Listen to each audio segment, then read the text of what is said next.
Oh man, so it's getting wild in the YSL trial today, bro. It's getting crazy and crazier. So the dude, Lil Woody, decided to testify, but that left Young Thug lawyer looking like, hold on, let me go ahead and show y'all this right here.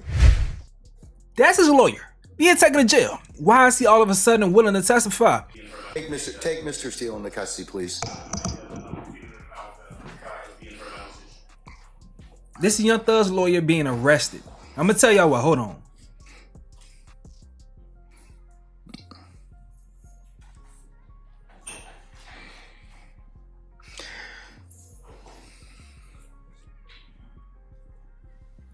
This is crazy. Your Honor, would the court afford me 1 moment to confer with counsel regarding the appropriate remedy in this type of situation? Okay, all right. This is crazy.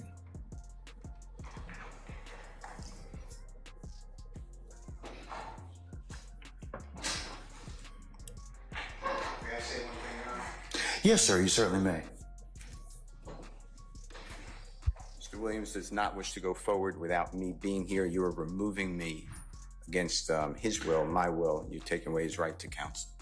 And you're conducting material parts of this trial without me present, and I can't learn about it by watching online. So for that reason, additionally, I asked for a mistrial. And I assume you deny, but I'd like you to deny our motions for mistrial. You denied the other people. I've denied your motion, but I'll certainly take that under advisement, sir.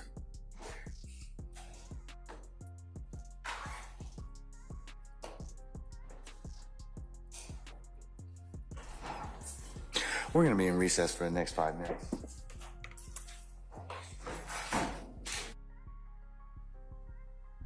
All right, let me explain to y'all what's going on. As you guys know, the last time we talked about this trial is that YSL Woody, the guy who went viral for snitching in the interrogation room, actually got on the stand, and we had to look at Young Thug in the face. He like, I don't want to tell.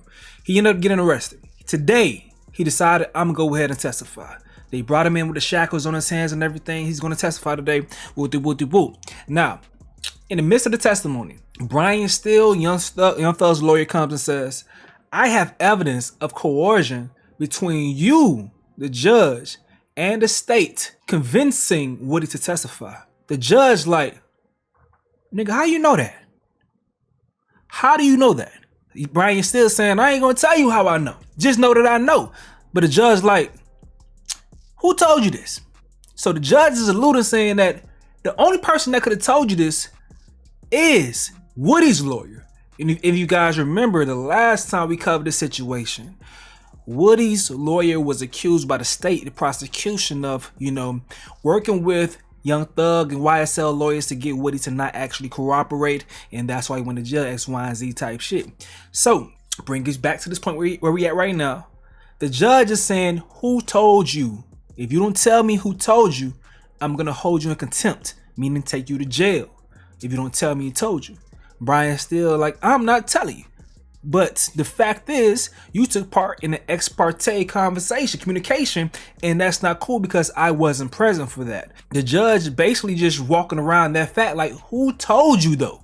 And that went back and forth, and I'm going to let y'all see how that all played out. But one key point is that within this whole thing, Woody also apparently admitted that he's the one who killed Nut. Nut is the guy that's the reason why we have this whole trial. Remember Fonnie Willis? When she spoke to Nut's family, that's the guy. She spoke to his family saying when she got the DA job, saying, I'm going to get justice for your child's murder. That's the guy. That's the reason why we have this whole YSL Rico thing going on. It's all surrounded by his case. They saying that Woody admitted, and he was eventually going to admit on the stand to kill a Nut in front of the jury. It didn't get to that point yet though, but peep this, bro, peep this. Note that for purposes of record. Well, I'm going forward. What I was told was that Mr. Copeland said... And you haven't answered my question yet. I'm not going to answer that question. You're not? No, I will not answer that question. Why will you not answer that question? Because I want to make sure that what I say is accurate, and I'm not trying to get anybody else. I'm asking you, how did you get this information? I'm not telling the court. What I'm saying is based upon information. Okay, well, listen, if you don't tell me how you got this information, then you and I are going to have some problems. We can have this. I have problems right now. Okay, I know. Look, I don't want to know about your problems, okay, at this point in time. All I'm asking you at this point in time is, how did you come upon this information? Look, if the case gets reviewed, the record's going to be available for our appellate court and for whatever reason. But it's disturbing that how somehow you have surreptitiously gotten information in regards to the court's private ex parte conversations with a party. I mean, A witness who was sworn in Friday. The court's telling, this is what I was told. If this is not true, not true. This court handed Mr. Copeland. Tell me how you got the information. Listen, whatever you want to do. Tell me how you got the information, then we can go ahead and go forward. I'm not going to say that. What I'm going to say is this. I was told, and I hope this concerns the court. It concerns me that you have proprietary information. Why is it or proprietary? Information that you should not be having that was ex parte. Why? With a party. Why? State of Georgia. How about the witness? How about Mr. Copeland, who supposedly announced he's not testifying and he'll sit for 2 years, and then supposedly this honorable court, or excuse me, let me rephrase that. This court supposedly said, I can hold you until the end of this trial. Ms. Hilton supposedly said, actually, all of the defendants and then all 26 people are disposed of. If that's true, what this is coercion, witness intimidation, ex parte communications that we have a constitutional right to be present for. So I understand that you're upset towards me, but I don't know what I did. Mr. Steele, I still want to know, how did you come upon this information? Who told you? What I want to know is, why wasn't I there? Why, sir? I'm going to hold you in contempt if you don't tell me who tell me who this information was coming from. I don't want to be held in contempt. Well, I'm not answering that question. That's attorney-client privilege information. I am not attorney-client privilege. Unless you were in my chambers, that's the only way you can figure out. I tell you what, I'm going to give you 5 minutes. If you don't tell me, if you don't tell me who it is, I'm going to put you. I'm going to put you in contempt because that is not attorney-client privilege. Attorney work product privilege. I am not. How did you get that information supposedly from my chambers? Did somebody tell you? I'm not. You should have told me. You got 5 minutes. Well, I don't need it. I want to continue. You got 5 minutes? This is what I was told. Mr. Copeland made statements that he admitted to killing Donovan Thomas and was. Don't take my notes. No.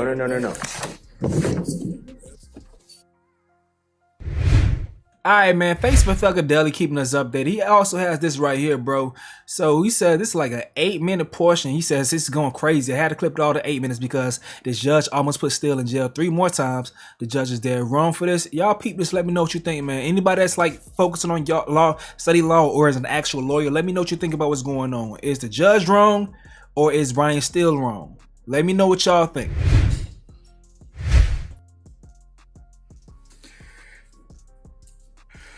All right, Mr. Steele, before I recessed, I asked you, how did you get this information?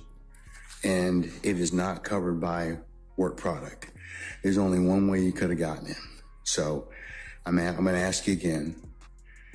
And I respect that. And it gives me no joy, but as you know, Georgia Rule of Professional Conduct, please check me. Rule 1.6, comment 5 reads, and this is what I have. 1.6. I know what the rule says, but here's the thing. Well, let me just. You need to please tell me who you got it from. I'm not asking you sum and substance of anything as of yet, okay? But I need you to tell me how you got the information.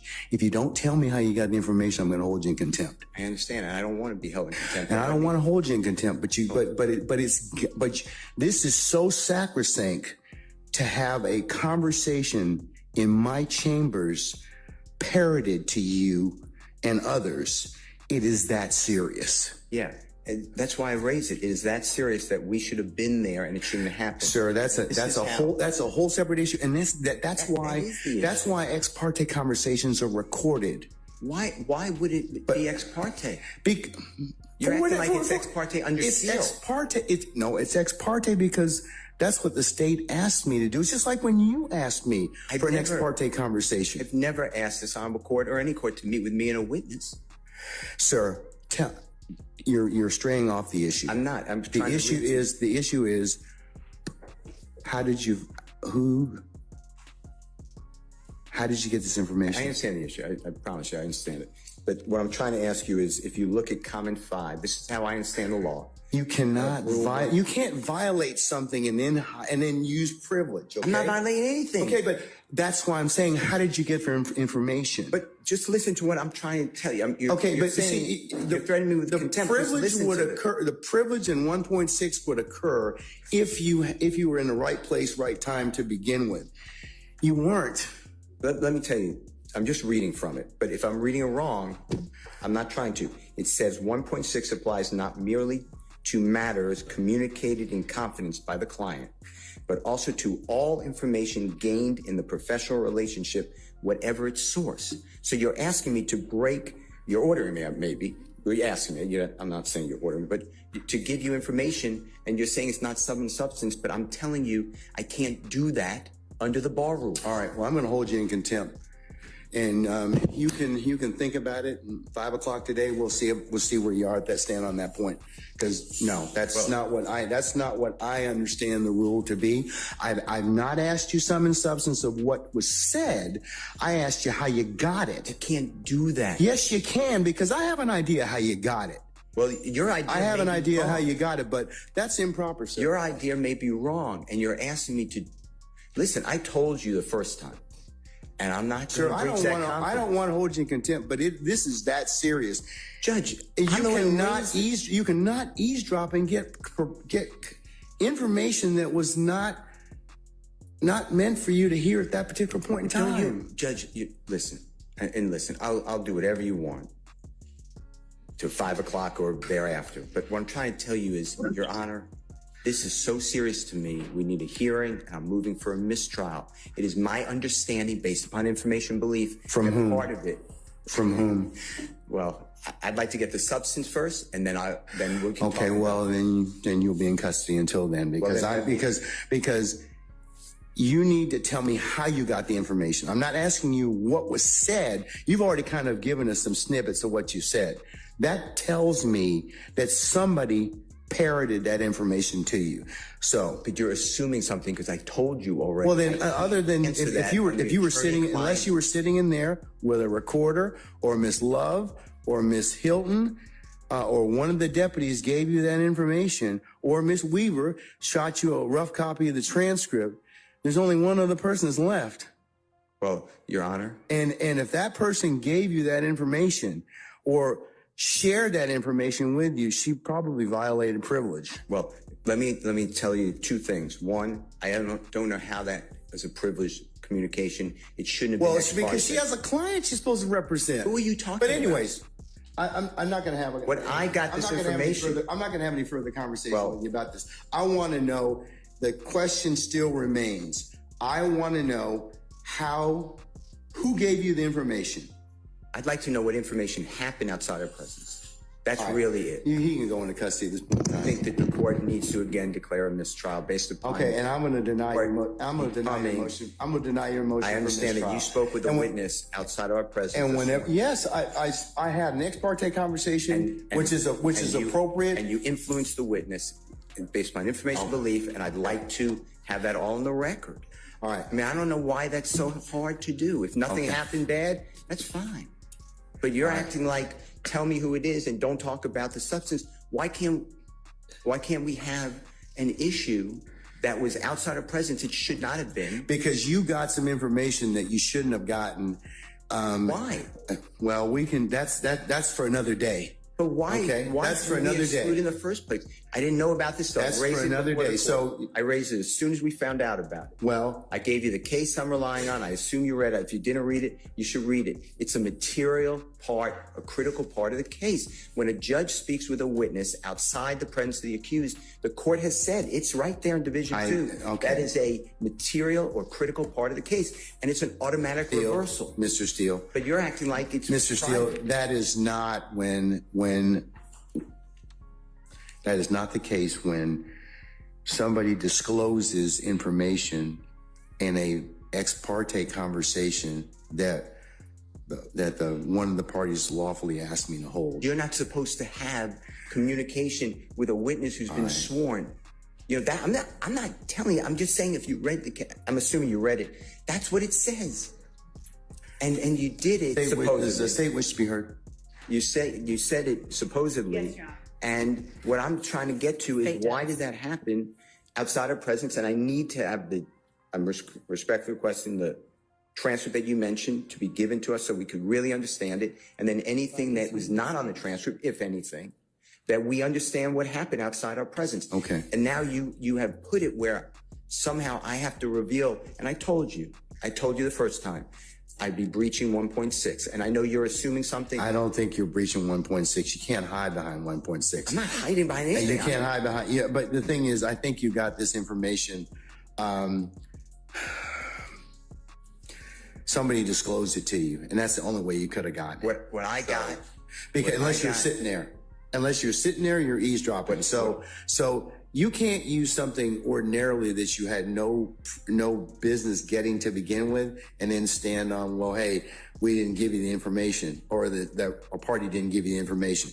So, Your Honor, but that's the issue, isn't it? Well, why aren't we that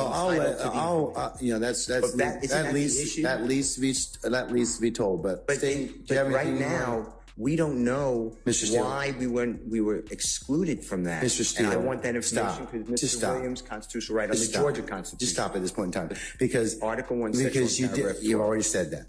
You've already said Georgia Constitution, and we have the right to be present. All right, Mr. And we're not waiving anything. Yes, ma'am, Ms. Love.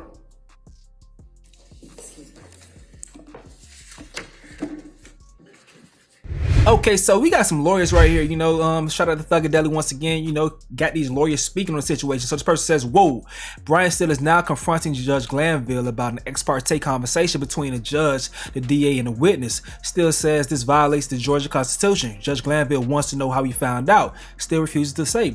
This lawyer, I think it's a lawyer, this person says, obviously the source was the lawyer for the witness, and obviously it is wildly improper to try to swear that lawyer to secrecy. So what I'm taking from that, please correct me if I'm wrong. What I'm taking from that is this lawyer saying the judge trying to get Woody's lawyer to not speak on them having an ex parte conversation is kind of corrupt. How can you swear him not speak on it when it happened and that's not supposed to happen?